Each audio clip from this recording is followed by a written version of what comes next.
Susan. Robbie, God, it is you. Yeah, it's me, in fact. Yep. It is. Robbie, God. That's nice. Just be careful. I'm hygienically challenged. I can't believe it. I guess I cleared the train again. Always feel bad about that. So, just you and me here. I know, it's been years and days and hours and minutes and months and moments, hasn't it? In fact.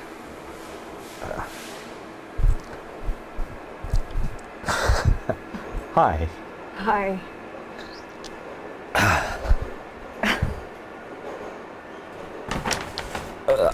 Where are you heading? Home. Home. Where's that? It's 83rd and West End. Yes. Oh, I bet it's very nice. It's very familiar. Great. Familiar can be very comforting. It can be. I guess I don't mean familiar in a comforting way. Oh. Well, why not? Well, because there was a husband there, and now there isn't. Not important anymore. But this is you. You're familiar in a comforting way. Is that possible? It is. I've thought about you a lot. Same here. I mean, when I'm... My heads sometimes can be, impacted with people or the sound of them, but when they empty out, sometimes there's grace, rare moments, nostalgia will occur, or I'll be able to read and something will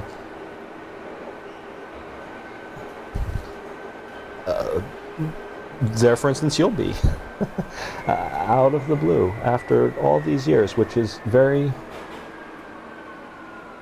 merciful.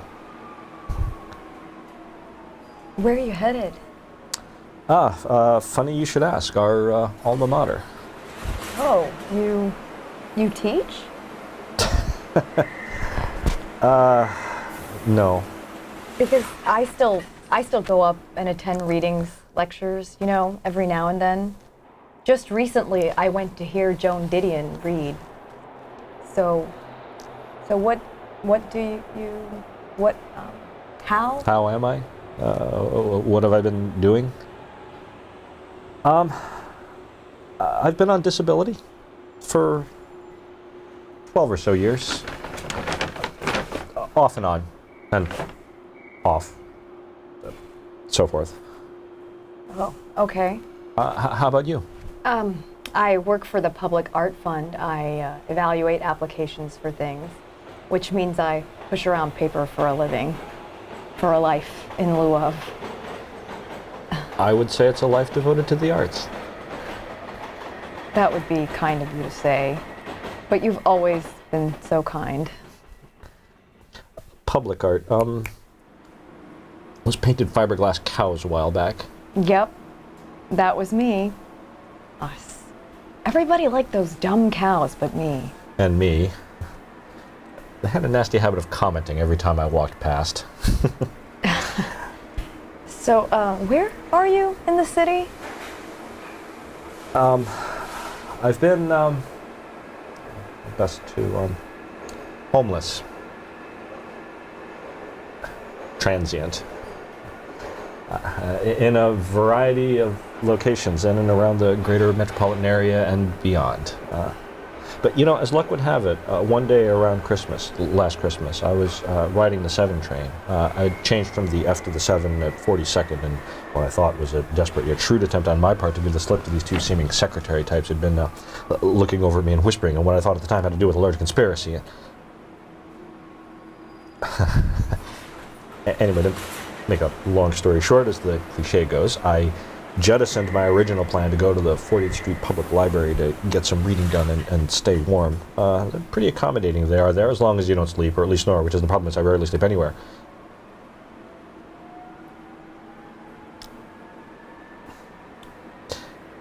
I had escaped these two girls and was riding somewhere. And while I knew I was successful in temporarily giving them the slip, so to speak, I was also suddenly feeling, quite frankly, a little end of the line like. Because I knew I couldn't go on escaping. And as I said, it was Christmas, which only exacerbates the circumstances. But then I saw the sign glowing out at me as I rolled along on this train. Feeling depressed? Free treatment at the Columbia University Depression Evaluation Research Department. You know, I actually laughed. Our alma mater, reaching out to me, calling my name as it were. I'm trying to stay on track with the medication they're providing, gratis, and it looks as if this studio out in Queens might be opening up. Someone at the clinic keeping his eye out for me. And here you suddenly are. My life is complete. Oh.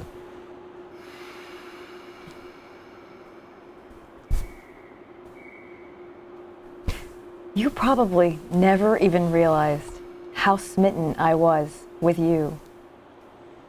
How exotic you were. Exotic. You weren't from Larchmont or the Upper East Side. You didn't go to Dalton. No, definitely not, no. You did it all on your own. And that's what so enthralled me about you. You'd already read everything without any guidance from anyone. And you carried it all in your head. You had the entire modern library in there. Freud and Jung, Vasari's Lives of the Painters, the Greeks, Chaucer, Dante, Milton, the American Renaissance, the moderns, the postmoderns. Everything. I just stared in wonder at that head of yours. I had hair back then, too. I remember I asked you, and you said you came from nothing. I remember thinking, how can someone who came from nothing know everything? It's just knowledge, you know? Just books. You know, it was actually a relief to discover that everything from Escalon is actually in Beckett. A to B. Birth was the death of him. So much more portable. I knew you were a genius. Susan, please. The only genius I'd ever met. And that's why I fell so happily for you. Sorry.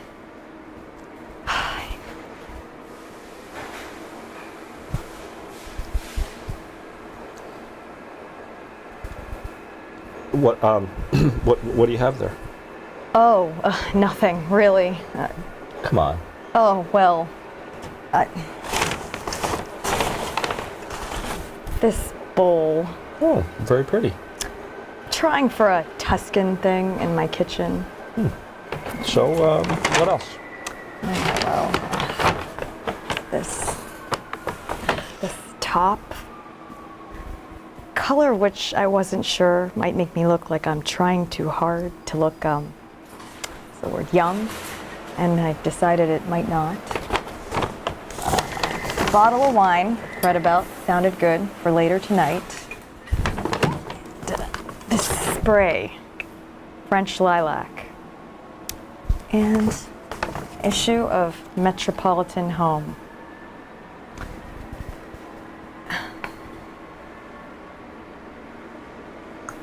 Nice. Yeah, it happened to me. I went to Columbia, the Whitney Museum Independent Studies program. Christ, I've become insipid. What do you mean?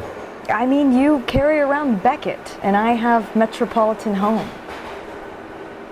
You have a home, I don't. I have an apartment, and I do things and I buy things to fill up time, I guess, is what I mean. Sounds like you're just a little lonely is all. Besides, you were the one who knew the entire history of art. I mean, you taught me more than a few things. I mean, it's one thing to have read Vasari, but can you imagine not knowing the difference between analytic and synthetic cubism? You knew the difference. What about your uncanny ability to distinguish between a Braque and a Picasso? I mean, who else could expound with exactly equal enthusiasm about a Duchamp ready-made urinal and a Bellini Madonna? And I certainly never looked at Eva Hesse the same way after I met you. And that color top is definitely not too young for you.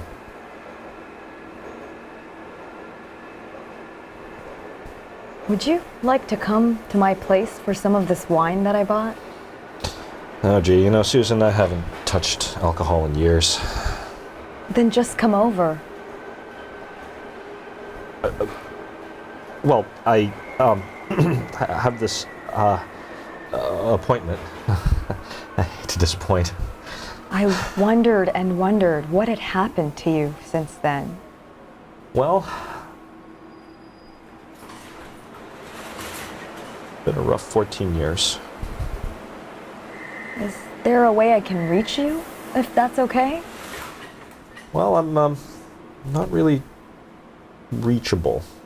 Kinda here and there, you know? Well, can I give you my address and phone number? Oh, okay, sure, great, yes.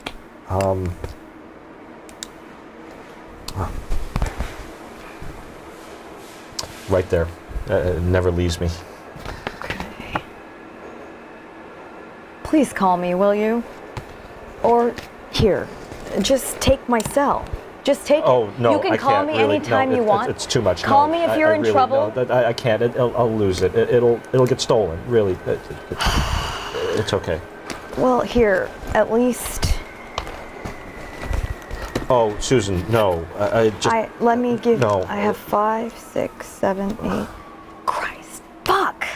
Damn it! It's okay. No, it's not okay. I'm an idiot. I had all this money today. I would have given you. Do you know how much I spent on $4 on a freaking cappuccino, and $5 on this magazine? I mean, do you know how much this stupid spray cost? $22 and $30 on this bottle of wine. I had all this money and I could have given it all to you. I don't want your money. Well, what do I do? Oh, well, why don't you spray me? No, I'd like that, really. Come to my place. Please. You could take a bath. No,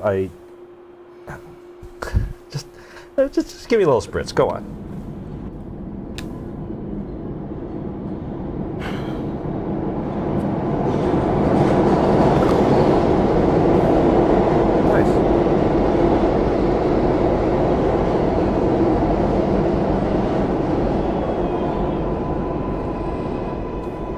Susan, you don't have to look so sad there. I don't. Do you know how much you meant? I think your stop is next. Look, I'm just not prepared to leave you like this. I'm just not. So why don't you just come and stay at my place? I have the room.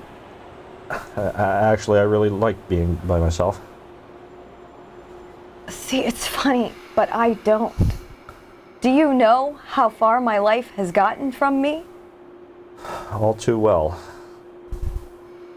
For a second, I thought this was a second chance, maybe. Being handed to us, me, you, if I may be so bold. A second chance for what, you might ask? 18 years is a long time, isn't it? That was your stop.